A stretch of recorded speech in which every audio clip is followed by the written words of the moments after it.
Well, good afternoon, everyone. Thank you so much for joining us for our session today. I'm Morgan Johnson, and I'm the host for our session, and honored to introduce our presenters here in a second. Welcome. This is the Gen 101 Open Educational Resources presentation. Before we get started, just a few housekeeping items. By joining us today, you acknowledge the session is being recorded and will be shared with TLC-related materials. All microphones will be muted during our session for the presentation, but we encourage use of the chat, so please feel free to post questions or comments. We've also enabled live transcription. If you'd like to use it, you can see the closed captioning button at the bottom of your Zoom window and just click on that. Now I'm pleased to present and introduce our session presenters today, starting with Dr. Teresa Handy, Harla Frank, Jennifer Dunn, Matthew Galloway, and Dr. Connie Lauer. So please help me welcome Dr. Handy. Thank you so much. Good afternoon, everyone, and thank you for joining us today. As Morgan Johnson has mentioned, I'm Dr. Teresa Handy, and I'm here with the rest of the Gen 101 Open Educational Resource Pilot Project team. And we are so excited because we are an interdisciplinary cross-departmental team that work together on this project. Jennifer, you want to get us started? Sure. In this study, we wanted to address potential barriers to non-traditional student success. This project was our attempt to empower students in our Gen 101 courses. We wanted students to become more confident in this entry point course by helping them understand the materials with supplemental resources.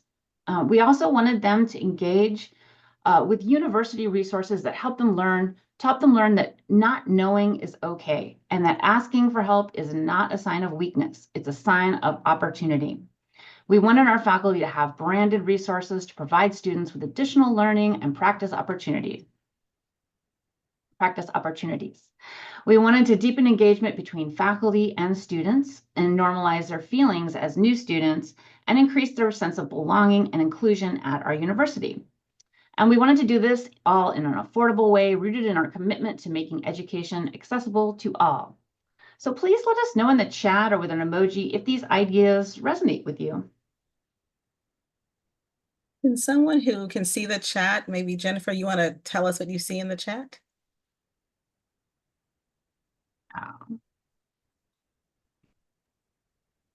Anything, if not? So, well, let me stop for a moment and ask you all, and you can respond using an emoji. How many of you know what an open educational resource, what OER or what an open educational resource stands for? You can use your emojis in the chat to tell us what you think it stands for in terms of maybe equity or access, things like that. Is the PowerPoint not up?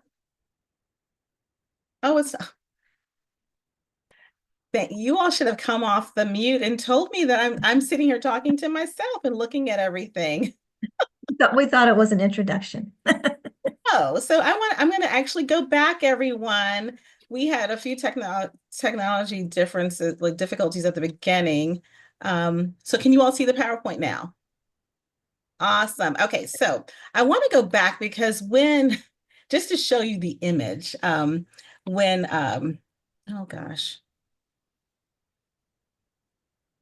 When Jennifer was talking, this is what she was showing. And this is the image that really resonated with our team when we were thinking about what we wanted to do as a team working on open educational resources. We were so interested in making sure that our students could have access to these resources, that there's impact, that their dreams could be met, that it was accessible. So these are just kind of the words that resonated with us. So sorry, Jennifer, no wonder you were confused.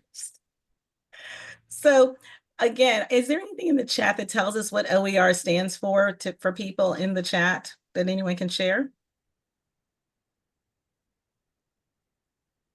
Well, open educational resources are openly licensed, freely available educational materials that can be modified and redistributed. I can't even say the word, by users. They can include any type of educational resource from syllabi to full courses.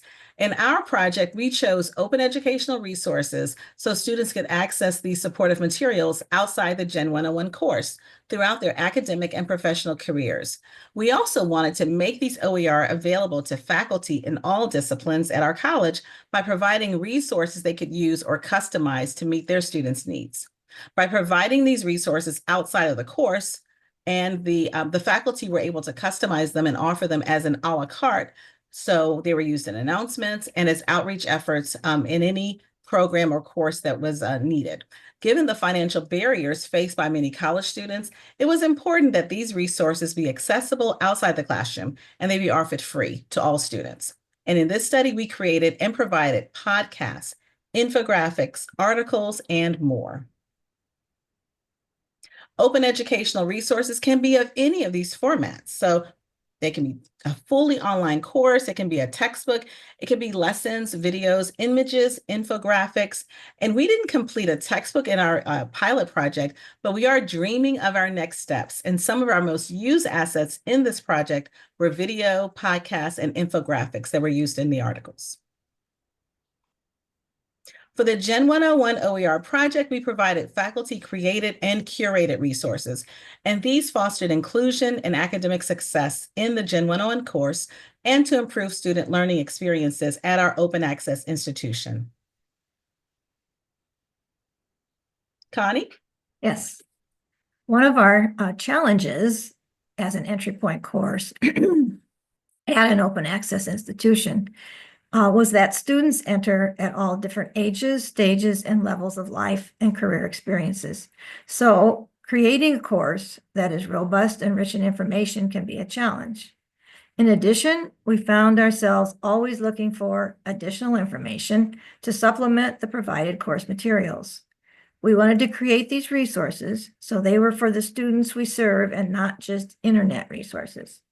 So as we began to think about this, Dr. Handy, our program chair, attended a conference and realized that open educational resources are affordable and allow us to meet the needs of our specific students. The materials in this study are organized to support each week of the course. And these are the themes for our 5 weeks. We wanted faculty to use the repository of resources to support their instructional feedback as they worked each week with the students and to support the discussion responses they provided. Also to give any supplemental materials to them for the students, to use for the students who had need of them. The Gen 101 OER pilot project followed a traditional research study format. We identified the materials we would create based on institutional data from our assessment office, and we then submitted our study for IRB approval. Next, we recruited faculty, students who were participants by virtually being enrolled in the Gen 101 course. Once we identified our faculty, we conducted an orientation, and it was either in person or recorded based on the faculty's availability. And we implemented the tools in the 15 courses, collected data, and then analyzed the data. Well, Mario was next on. Here are our research questions. And we mentioned these already because they guided our work, but we were looking for what is the effect that the use of OERs have on supporting Gen 101 student learning outcomes around SMART goal planning, growth mindset, time management, writing and communication, and the SWOT analysis, as well as reviewing feedback, utilizing a support network, academic integrity, and personal development. In addition, we wanted to know the effect that the use of OERs have on student retention in the Gen 101 course. We wanted to find out how instructors speak about their use of Gen 101 OERs. Those are just the highlighted research questions. Well, let's talk about how faculty leveraged OER in the Gen 101 course. Research demonstrates that students who experience a greater sense of belonging at their college tend to have higher motivation, more academic self-confidence, and higher levels of academic engagement and achievement. So with this in mind, we sought to have faculty created and curated resources to foster that inclusion, as Teresa said, and academic success in our Gen 101 course. We wanted students to understand that faculty see and understand their non-academic struggles and barriers to success in the classroom as a way of destigmatizing these non-academic challenges, while also establishing that critical social presence in the classroom that can help students become more connected and academically successful. Additionally, we wanted to provide resources to help students see the relevance of the Gen 101 course content for their academic work and how building SMART goals and conducting a SWOT analysis can help them be successful in academics and in their future careers. So thanks, Jennifer. In case folks haven't accessed it yet, I just dropped a link in the chat for the Gen 101 OER page, but there's also the QR code on the screen that you'll be able to access the site through. It's also available within the session materials you'll be able to have outside of this actual event. Next slide. So yeah, thank you again for letting me be here in particular today. My name is Matt Galloway. I'm a student care manager within our Office of Student Access and Wellness, Student Advocate Helpline. For me, access to resources really is an essential part of every student's academic success and can also be the barrier. The project provided us with the opportunity to support students who may not have access, who may not have had access to resources they need, as well as support really a culture that meets students where they are. So recognizing the unique needs of students and our interest in supporting their goals of obtaining their degrees really is at the heart of this project. Next slide, please. So the resources that I created focused on mental health and wellness, substance use, and reentry after incarceration. And while not specific to Gen 101, these topics impact learners on a daily basis. Challenges after incarceration, impacts related to substance use and misuse, and difficulty prioritizing mental health and wellness are really common themes across students referred to the UAGC Student Advocate Helpline. So this project provided me with an opportunity to bring information into an easy to use and free for access format that can be viewed on demand, online, or even downloaded and saved for later. My hope is by making resources available in this format, learners and the general public will access the information they need, how and when they need it. And focusing on these resources and this topics in particular also contributes to reducing stigma by inviting everyone to engage in the material and a discussion about the carceral system, alcohol or other drug use, or our emotional and psychological well-being. We're working towards a culture that's more inclusive and really encouraging of all of us to access support in any format that works for us. I think too many people are struggling silently, and I want to make space for anyone to be heard and supported as they really work to be their best selves. And with that, I'll hand it back over to you, Jennifer. This project really helped me to reach beyond supporting students academically and to reflect on how emotional responses to academic writing can influence student success. So from this project, I was challenged to think about where these barriers intersected, to develop a supportive resource that I might not have otherwise created had it not been for this OER project. Next slide, please. From a writing perspective, many of our students express that they are very anxious about writing in an academic environment. So I really thought it was important to destigmatize this anxiety about college level writing, particularly at the entry level point. Students receive a lot of writing instruction during their time at UAGC. They have access to all the resources in the Writing Center. They don't have information about the way they feel about writing, which does have an impact on their motivation to complete their written work. Building students' self-confidence about their ability to learn to write helps students feel like they belong in college. And this directly relates to our college's culture of care by meeting students where they are and providing the support they need to be successful.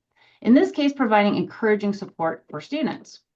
Now for this project, I researched and found several useful and relevant OERs about college writing anxiety and I found these on the Creative Commons Resource Hub. The resources that I found on that location were all text-based, but they seemed geared more towards a traditional student population. So I took some of the useful content from these resources as a base and I remixed it and added a lot more content that would better meet the needs of our non-traditional student population. Now, after conferring with the team and drawing on Harla's research on podcasts, I decided to make a video and podcast so that our busy students could listen to these supplemental materials if they were multitasking. They can listen while they're doing the dishes or driving to work.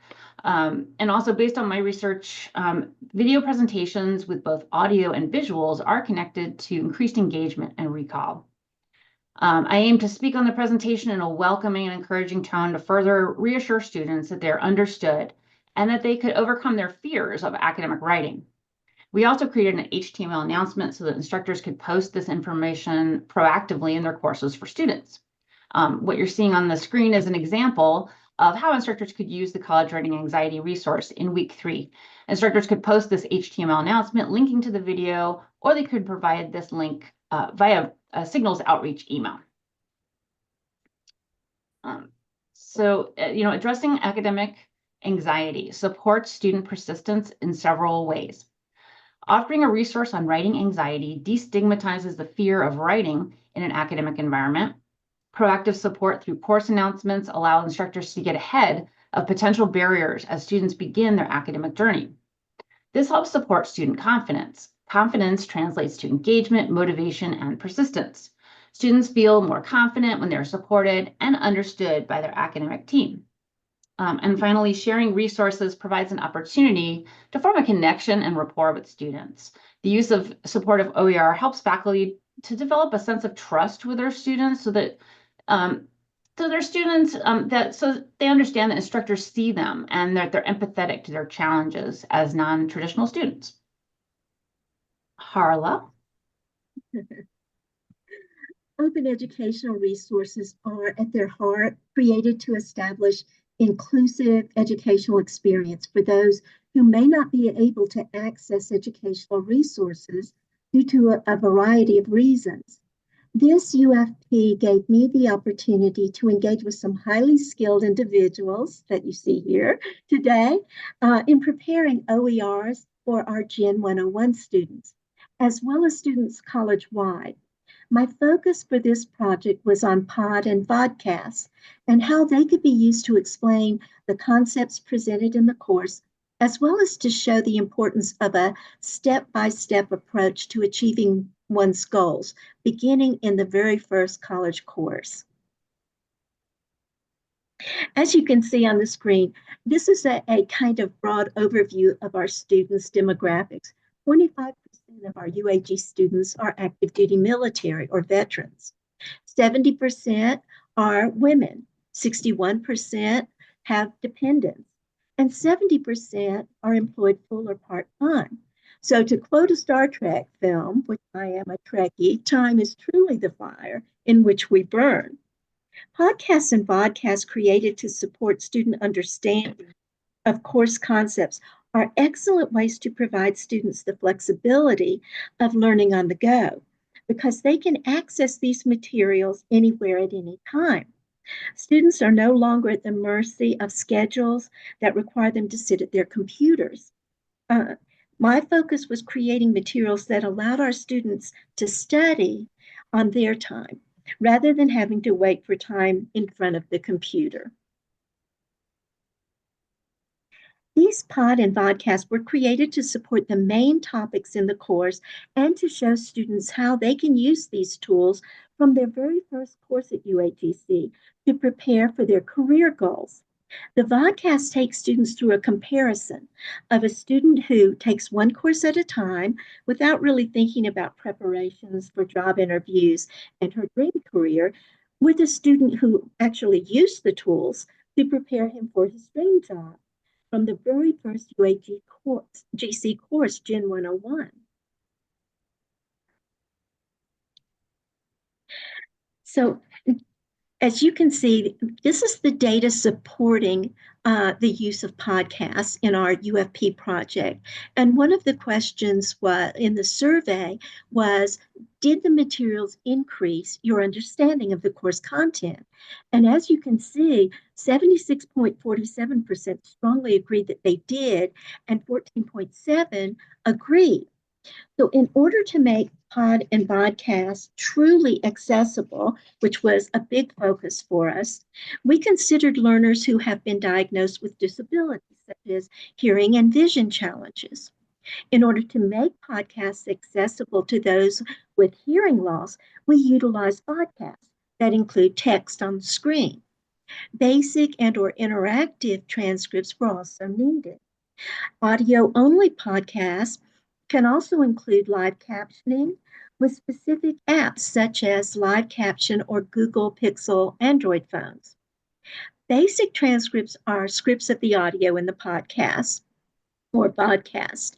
Interactive transcripts, however, highlight text as it is spoken, and users can select text in the transcript and go directly to that point in the video. For those with vision loss, descriptive transcripts allow a more immersive experience by describing settings, images, and diagrams in each scene. The audio in the podcast or a simple podcast can be a tool to make content available and meaningful to those with vision loss. So through these considerations, we feel that we upheld UAGC's culture of care and the principles of diversity, equity, and inclusion, making Gen 101 truly accessible to all. And in that spirit of accessibility, we've also made available, or will make available, a screen readable transcript of our presentation. Thank you, Dr. Handy. And so I am Dr. Connie Lauer from the full-time Gen 101 team, and I would like to share this thought with you about our OER project. Think for a second about being a first-time college student who is a parent and a job holder. Immediately, they are immersed into reading college material, navigating new technology, and completing assignments in a short period of time. It can be overwhelming for most of our Gen 101 students. So providing supplementary OER resources in the key areas of their concern, procrastination, time management, and preparing SMART goals, and having them available for use beyond this first class can help our students with their struggles and build a growth mindset for their future. Next slide. Time management continues to be a pervasive concern for all students, but particularly for new non-traditional students who need to integrate college tasks and requirements with their full-time jobs and their home and family responsibilities. So an example of the student response we frequently receive when asking our students to reflect on their roadblocks at the end of Gen 101 is, I have a 1.5-year-old daughter and I'm trying to attend school full-time and be a mother, and that's the most challenging part. I've had to work on my time management skills a lot while enrolled. I have learned that planning things out is very beneficial. For example, while my daughter naps during the day, I use that time to study or finish assignments. So over a period of several months, I surveyed students who successfully completed Gen 101 about their time management strategies and what advice they would pass on to their fellow students. And I analyzed those responses and developed a PowerPoint blog, which presented 11 strategies that were highly suggested by actual students. And the hope was that knowing the suggestions came from fellow students would make the information more meaningful and relevant. Next slide. One of the top 3 student behaviors tied to time management is procrastination. Procrastinating on completing and submitting assignments can sink even the high potential students. Most students understand this, but need reminders and ideas for facing off procrastination and overcoming the ease of delaying work. All of us are guilty of procrastinating and can find enjoyable activities in the moment to delay doing what is most beneficial to us in the long term. So this OER infographic that I created is a reminder to students to look ahead, plan ahead, and work ahead.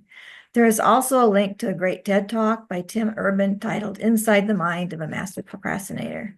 And since these resources are in our UAGC Hub, students have access to them at any time, and when they feel the procrastination curse coming on, they can access this link and turn it around. Next slide. The focus of Gen 101, developing skills and strategies for success. The first class that is taken by students at UAGC is the development of students' academic and professional SMART goals. And while the use of SMART goals is widespread in business and academic circles, most of our students have not encountered the SMART goal concept. Students are given textual and video explanations of the SMART goals and forming the SMART goals in our class. But in addition to the interactive we provide, which takes them through the steps to the creation of their SMART goals, containing all the components. Despite this, there remains confusion for some students. So I created an academic SMART goals worksheet that gives specific examples of each component and then offers a space for students to follow suit with the components of their own goal. The worksheet begins with the formation of a daily SMART goal, the easiest for students to understand, and then it invites them to extend their daily goal to the development of a SMART goal encompassing a week, and finally, using the more short-term examples to create a goal that covers a year. So having specific relevant SMART goal component examples and aligning their own personal SMART components with these examples takes them through the process step by step. And back to you, Teresa. Thank you, Connie. To track the usage of the resources, we could only document the clicks. So we can't tell by whom the documents were used, but what did we learn from the clicks that we were able to document? In the weeks where students were traditionally struggling, there were more clicks on the resource pages for those assignments. In those early weeks, there were more clicks on the time management resources. And the top 3 pages with the most clicks were procrastination, infographic and video, SMART goals podcast, and college writing anxiety, which is another podcast. All are easy to review and use for our on-the-go mobile students. To help faculty share the resources, they were provided template emails in Signals that were easy to send in bulk. And we found that our faculty sent the first email the most, and as the weeks went on, they used the templates less. One reason is that teachers and students both reported fatigue and schoolwork and grading. So what did the instructors say? One of our instructors stated that OER materials may have facilitated a sense of belonging by sharing resources related to areas students identified struggling with. For example, the videos that shared the voices of online students can help them understand that they're not alone in their situation. Another instructor stated that OER materials provide diverse perspectives on a range of topics, and the materials seem to accommodate students from all walks of life. So yes, we were making progress with our students in increasing that sense of belonging. Overall, faculty reported they felt supported, having the resources easy to use, and they enjoyed the additional engagement. So the findings are very positive for the small pilot study. An instructor reported that their student engagement was higher than in previous courses. Over 66% of the surveyed students reported that the resources helped them understand their assignments better. Over 66% reported that the materials were useful, informative, and increased their confidence. Here is a demographic where you can see the web usage, and you can see the colors, procrastination, college writing, of the templates that were used the most. And here you can see the visual of the document, the visual of what I just shared with you about the students' overall student experience being positive. You can see at the top that is a strongly agree for informative, materials being informative and useful. Their confidence increased. They felt a stronger sense of connection to the university. And here you can see, again, students' confidence was strong after using very specific tools. So what are our recommendations? Very quickly, we think it is so important that we incorporate a student voice. Incorporating a student voice fosters a sense of belonging and equity. Providing OER as a supplemental resource is a great way to start using these tools. Providing OER, be selective. Consider your student demographics. What do they need? What are the unique struggles? What are they facing? Who are you teaching? Who are you trying to reach? How can you incorporate their experiences in the materials that you are creating to diversify your modalities? In our OER project, we had individual graphics and videos, and we had different ways to address all the ways that students learn. So if you're thinking about talking to your institution about doing this, we suggest starting small with these supplemental resources. And we sought to do this in a way that allow our projects to have university branding, and that they had the student voice, as I said. The information we discovered will shape our future iterations of faculty developed OER and entry point courses, and we plan to create more and to extend our reach to other students. Here are our references for this study. And though we have not had a chance to have questions, I do want to answer the one question, Morgan, in the chat around, I think it was, not all free resources are OER. You're exactly right. An OER resource is licensed to be used, to be remixed, to be shared, and it has a very specific kind of Creative Commons license, and it's housed in an open repository where we can all access it and students can get it for free. Thank you. Thank you so much, Dr. Handy. And Dr. Lauer, Harla, Jennifer, and Matthew. I'm so sad we have to wrap the session off because I love hearing about this UFP research and the outcomes so far. I learned so much today. So thank you. As Dr. Handy noted, we don't have time for live Q&A, but please feel free to post questions directly in Whova to any of the presenters and also reach out to them individually. I am posting a link in the chat. So encourage everyone who attended our session today to please use the survey link to nominate TLC presentations for our conference awards and share your feedback. And yes, thank you for coming today. We do have one more feature session of the day starting right now. So make sure to join us for Dr. Marshall Stewart, who's engaging in a conversation related to land grant universities. So thank you all so much and enjoy TLC. Bye, everyone.